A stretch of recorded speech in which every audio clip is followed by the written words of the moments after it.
This week on Let's Talk About Mental Health, I'm talking about how your habits impact on your mental health. So let's get talking.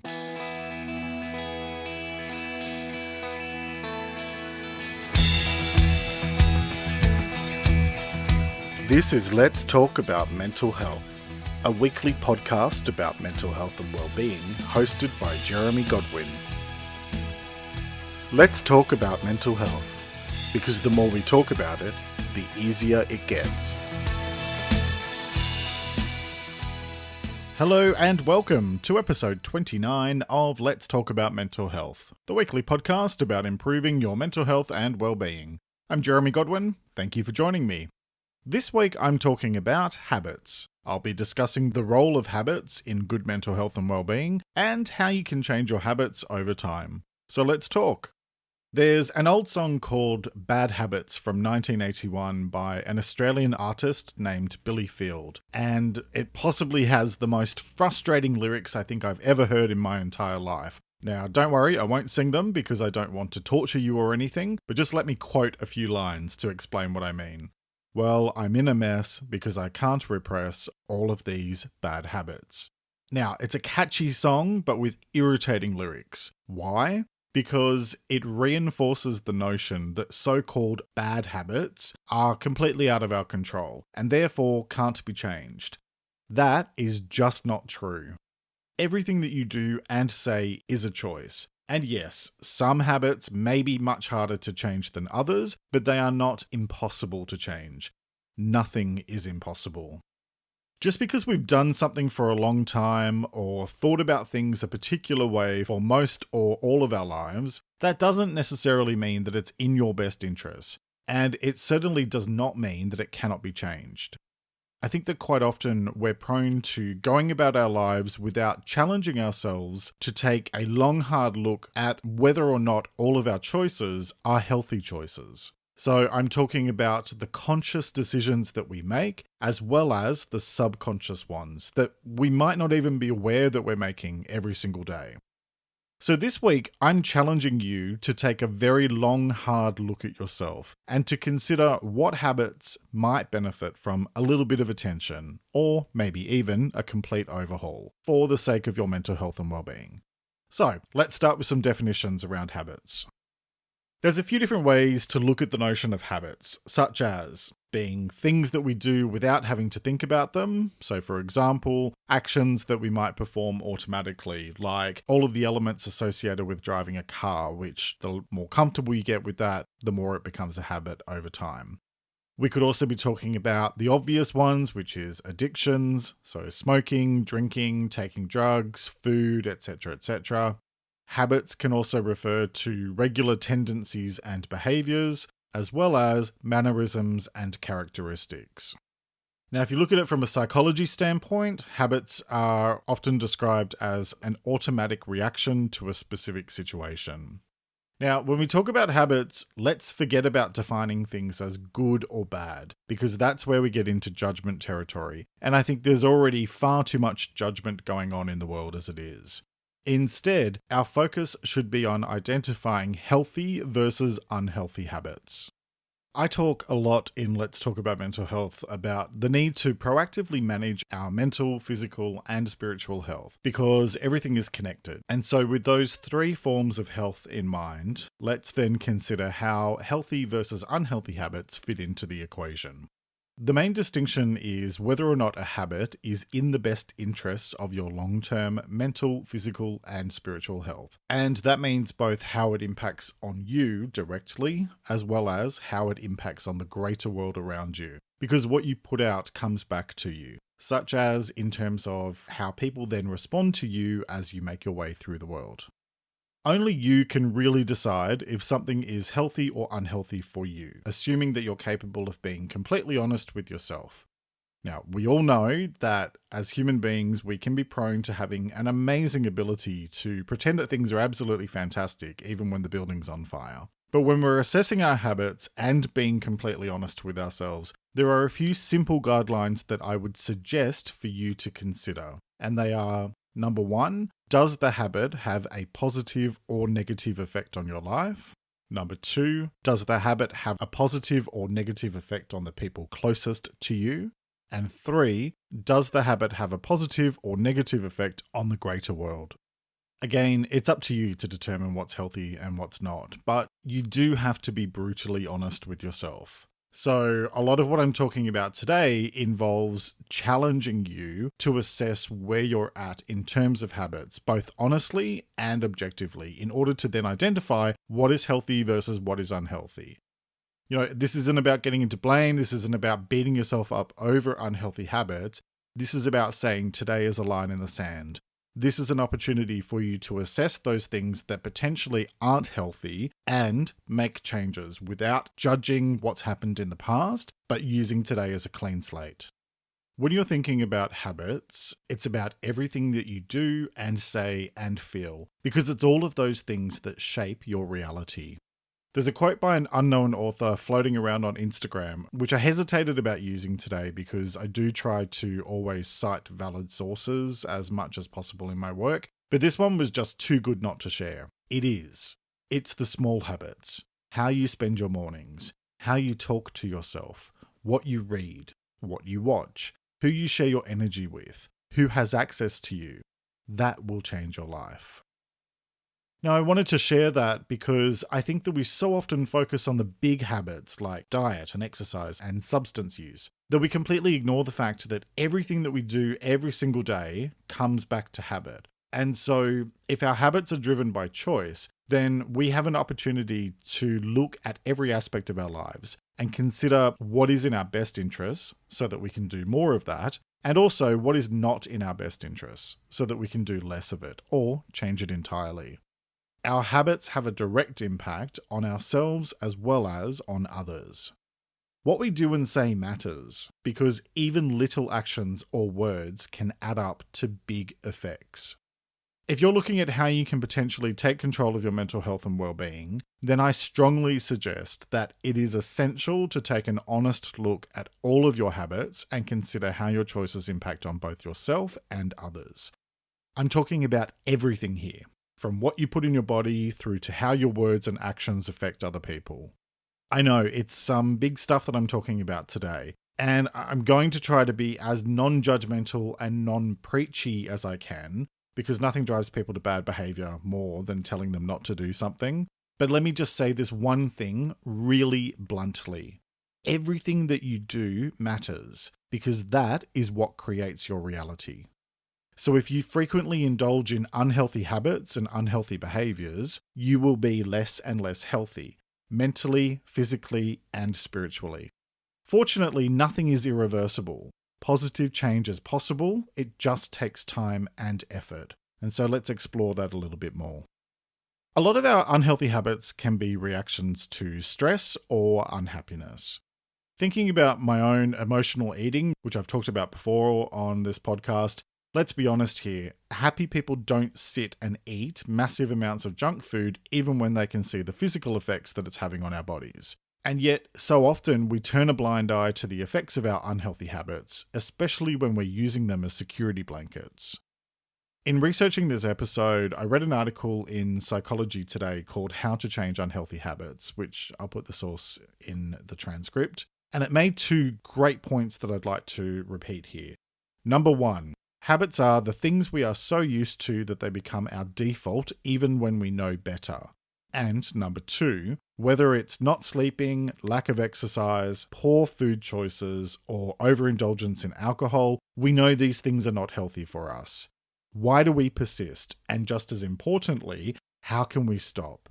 The trick to getting rid of unhealthy habits is to stop justifying our poor choices and rewrite the script so we default to where we want to be. And again, I'll put the link to that article in the transcript. Thinking about those 2 points that I just covered, it comes down to the individual choices that you make every day equals the choices you make regularly. And then the choices that you make regularly equal your habits. And your habits then equals your lifestyle then equals your mental health and well-being. So it stands to reason that if you want to improve your mental health and well-being, you need to break that down. You need to go backwards and look at your lifestyle and then your habits and then the choices that you make regularly and then the individual choices that we're making every single day. Habits are not just the obvious lifestyle choices like food, drink, exercise. Habits are also behaviors such as choosing to snap at your partner when you're annoyed with them, or procrastinating on getting your work done on time, or complaining about things to anyone who will listen. Each action leads to an outcome, and often unhealthy actions can lead to negative outcomes and consequences later on. Now, each habit is a choice, whether it's conscious, in other words, you do it on purpose, or subconscious. In other words, it's so ingrained in your nature that you may not even realize that you're doing it. But regardless, it's still a choice. So, why are habits an important part of good mental health and well-being? Well, there are lots of reasons, but the most fundamental one is that every action you take every single day, no matter how small, then adds up to become the sum of who you are and how you experience this life. And so, if you're given a choice between feeling good about yourself versus feeling terrible, surely the majority of us would choose feeling good. I don't know about you, but I know I would. Having said that, many of us then make choices that just aren't in our best interest in the long run, which then means that we often end up basically choosing to defer dealing with the consequences to some point in the future, and our future selves get stuck with the results. I am a firm believer in living for today, but we also need to be responsible by learning from the past and making decisions that set ourselves up for the best possible future, which is where taking control of our habits comes in. Like anything, understanding your habits begins with self-awareness, and self-awareness can be really messy and painful. Instead of just taking a quick look at our situation and thinking about what we might be able to do to improve things for ourselves, true self-awareness involves taking a long, hard, and brutally honest look at ourselves. The good, the bad, and the ugly. And having some potentially challenging conversations with our true self. Not the one that we present to the world, the real version of you. The one who only you truly know, and very few people, if any, ever get to see. Yes, that level of self-assessment can be very uncomfortable and confronting for some people, and even terrifying if there's stuff that you've been avoiding dealing with. But if you're truly serious about tackling the habits that aren't good for your long-term well-being, it needs to be done. In a minute, I'll give you some questions to help you kickstart that self-awareness process in your mind. But just let me say, as I do often, it's not something that you need to go through alone, or even should go through alone, especially if there is trauma in your past that might be manifesting in self-destructive behaviors. So, as always, I highly recommend that you work with someone like a qualified counselor or therapist so that they can guide you through in a safe and supportive environment. Broadly speaking, when it comes to mental health, there are a lot of habits that do us far more harm than good. I'm quite sure I don't need to spell them all out here, but suffice to say, we're not just talking about the big ticket ones like snorting illegal substances or spending all of your time around people who put you down.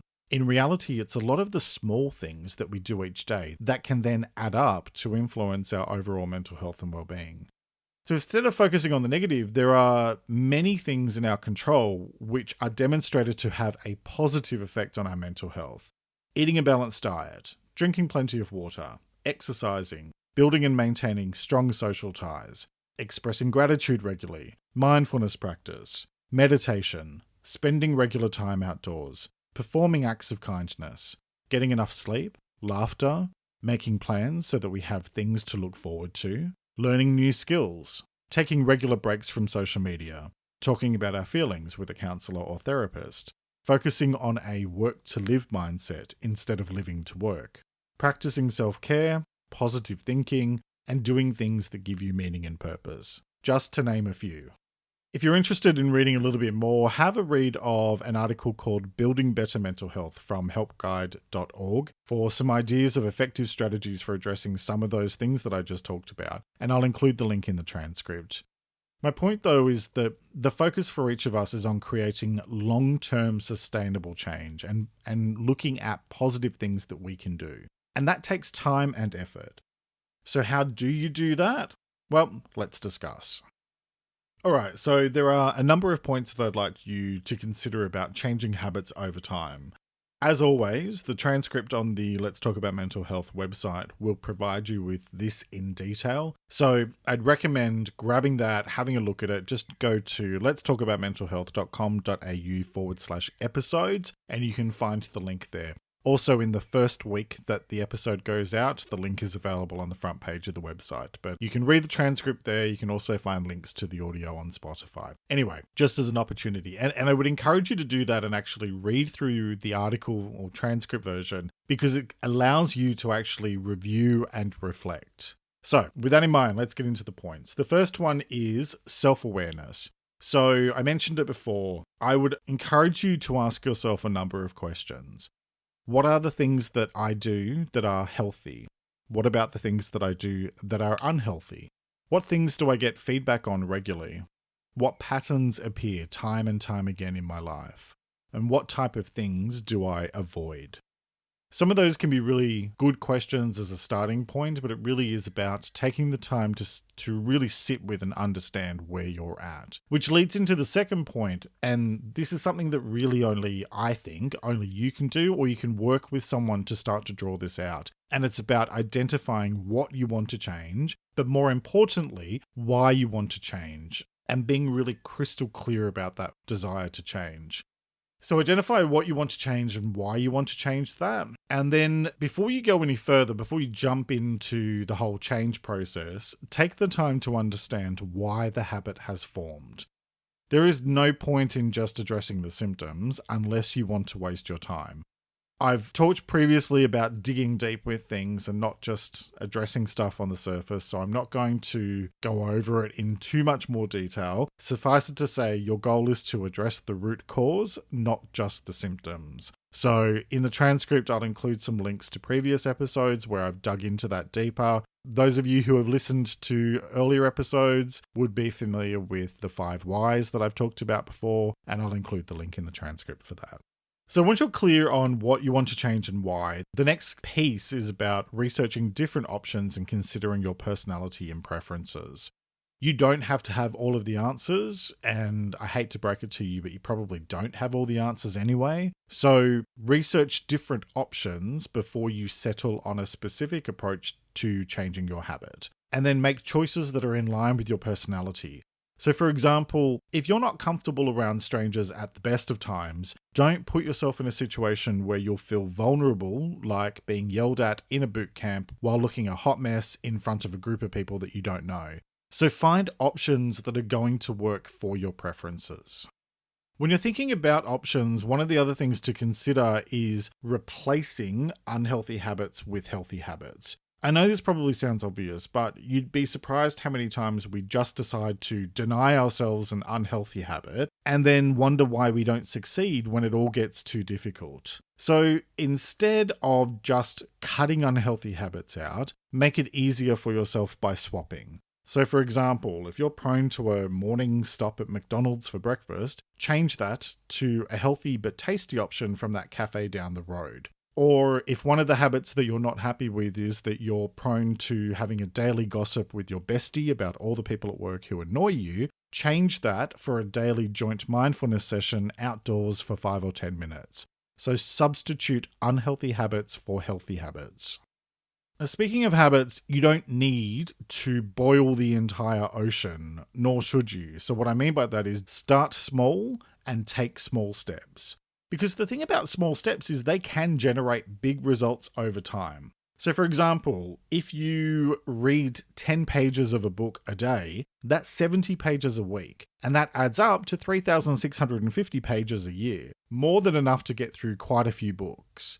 If you write, then writing 500 words a day will yield 3,500 words a week. And that adds up to 182,500 words a year. So small steps really do add up to big results. I mentioned before the results are achieved by the sum of all parts, and no matter how small your steps are, they will make a difference. For example, with fitness, one single day won't do it all, but all of the days combined will make change to your fitness. And then build things gradually. If you're able to, just gradually build up over time. For example, I mentioned about the writing, the 500 words a day. Start that, do that for a month. Once that becomes consistent habit, maybe build it up to 600 or 700. You don't need to go hell for leather. You don't need to completely push yourself 500% over your limit, but build things up gradually to increase your results if you feel that that's appropriate. Possibly my biggest piece of advice when addressing habits is deal with one thing at a time. I once tried to quit smoking, quit drinking, and adopt a healthy eating plan all at once. I lasted 4 days. Don't bite off more than you can chew. Focus on one specific thing, give it your 100% commitment, master that, and then take on something else, if and when you feel ready.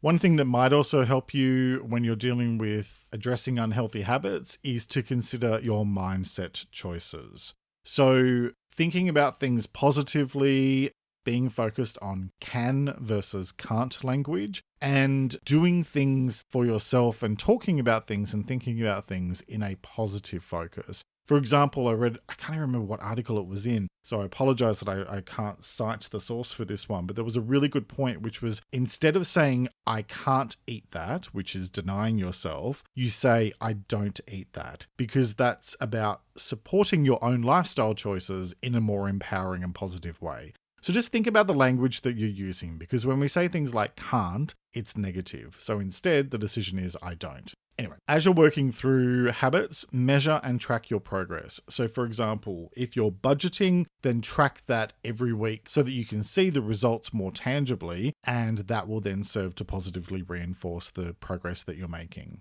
One technique that's been working for me has been to take a moment to consider the impact on your future self before you do or don't do something.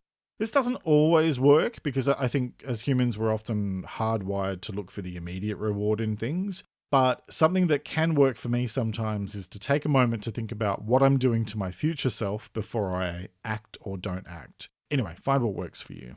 I think no matter what you do, be kind to yourself and remember that mistakes aren't the end of the road. They're an opportunity to remind yourself why you're making the change and to refocus if you need to.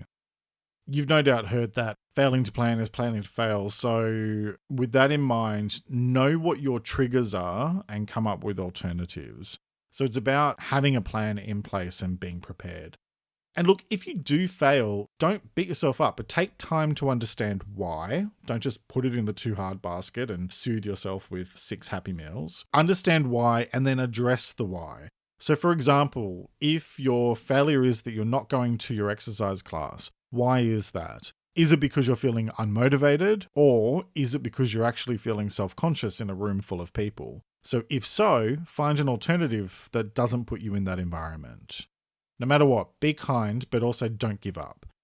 And with progress, reward your own progress, no matter how small it might be.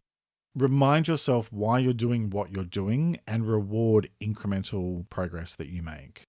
And a couple of last points. Surprise, surprise, get support is going to be one of them. I say it all the time, but you don't have to go through these things alone. Talk to someone.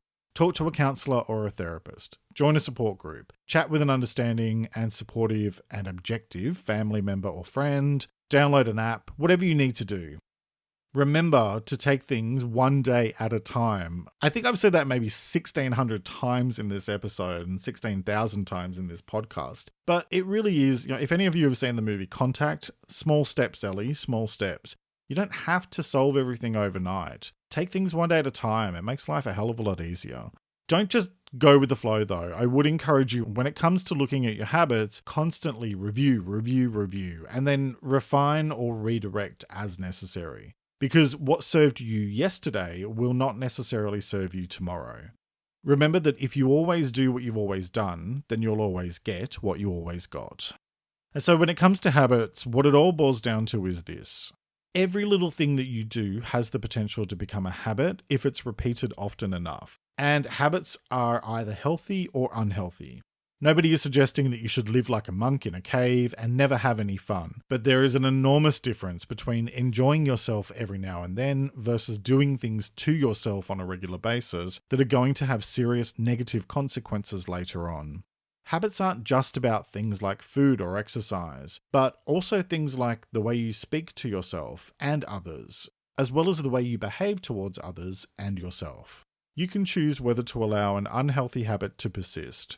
And even though it often takes a lot of hard work to change destructive habits, the results are definitely worth it.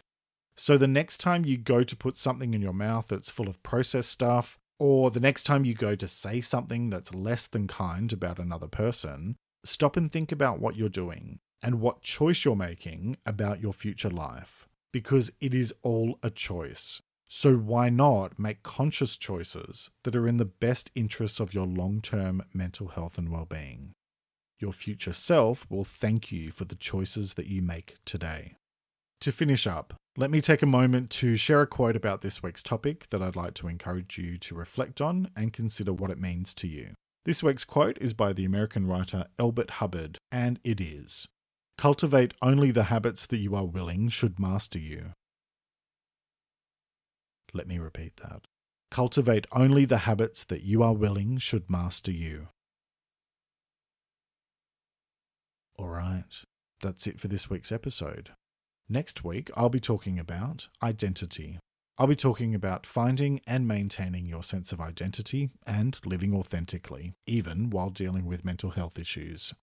I hope you'll join me for that episode, which will be released on Monday morning in Australia and New Zealand, Sunday evening in the UK and Ireland, and Sunday afternoon in the US and Canada. You can find past episodes and additional content at the website, which is letstalkaboutmentalhealth.com.au.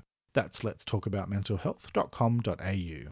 You can also find Let's Talk About Mental Health on Instagram, Facebook, and Pinterest at LTA Mental Health. That's at LTA Mental Health. Thank you very much for joining me today. Look after yourself and, as always, make a conscious effort to share positivity and kindness out into the world, because you get back what you put out. Take care and talk to you next time.